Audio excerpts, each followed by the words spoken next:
Okay, one more video. Let's talk about end of the year activities, especially for our graduates and all those things that I'm sure you're wondering, how the heck are we going to address those? So we'll talk about prom, personal projects, portfolio requirements, and graduation. Even if you're not a graduate this year, there's some information in this that you should pay attention to, specifically the portfolio section. Okay, so prom, we have no news on prom at this time. What we do know is that we're not going to be able to hold it this month. Obviously, we're not allowed to get in groups larger than 10. That would make for an interesting prom. But there have been a few creative ideas presented, that I know Summit High is working on. They're coordinating those next steps. Stay tuned. What we are trying to do is set up an opportunity for students to have really nice prom pictures in their prom gowns or their tuxes or whatever it might be. And so we're exploring some options with that. Stay tuned. We'll let you know. Sorry, I wish I had more information, but on prom at this time, I don't. Okay, personal project showcase. So as part of our graduation requirements, all of our graduates must do a personal project with a personal project process journal logging 30 hours of work. Okay, all of that is still a go. The personal projects are due May 6th, and they could be presented virtually. Now, as of right now, we're only out of school and we could be back in May. If that's the case, we'll get to meet in person. I think the reality is we may not be back. And so if we do have to meet virtually, we will.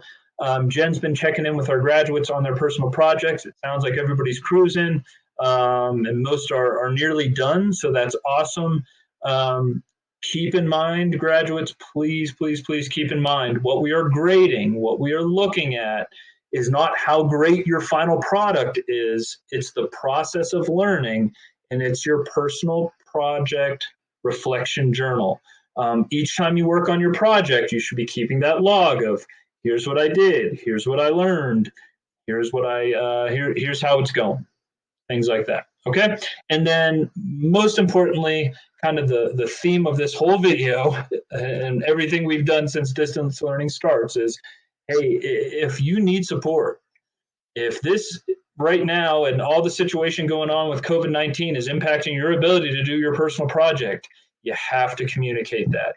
You cannot show up on May 6th with an incomplete project and say, well, I didn't get it done because of all of this. These are things that we need to be problem solving now and setting up a plan now. So please be communicating about how your progress is going. And if anything impacts it, communicate as soon as possible.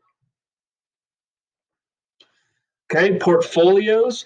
Also, our graduates also have to present, and we call it a defense, but they have to present their portfolio and defend it to 2 staff members. That is due May 8th.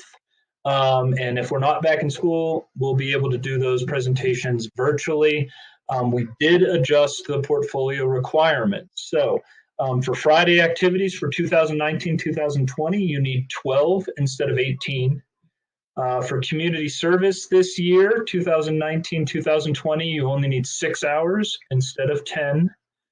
And then for the personal project, that requirement has not changed because that project's been going on all year. That's 30 hours. However, again, if you're running into issues, if COVID-19 is impacting your ability to do your personal project because you planned on being, working with a mechanic at an auto shop, working on cars, please communicate that with us and we'll make a plan for you. We want you to be successful. We're very understanding if you communicate. Okay. Graduates, it's really important that you're going to be talking more about this stuff with us at those Thursday lunch Zoom meetings. So please make sure you attend those. And then our graduation ceremony, oh my gosh, I hope we have the opportunity to do this in person.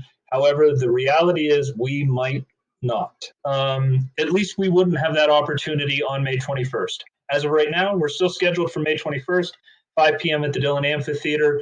What we know is that COVID-19 could definitely affect those plans. If it does affect those plans, just remember all graduates will still receive a diploma on May 21st.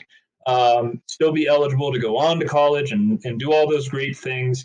And what we are committed to is we are going to hold one heck of a celebration for all of our graduates at our first opportunity to get everybody together. We have talked about scheduling it, if it gets canceled, scheduling it into the summer, scheduling it in December, whenever all of our graduates would be back from college break or have an opportunity to get back into town.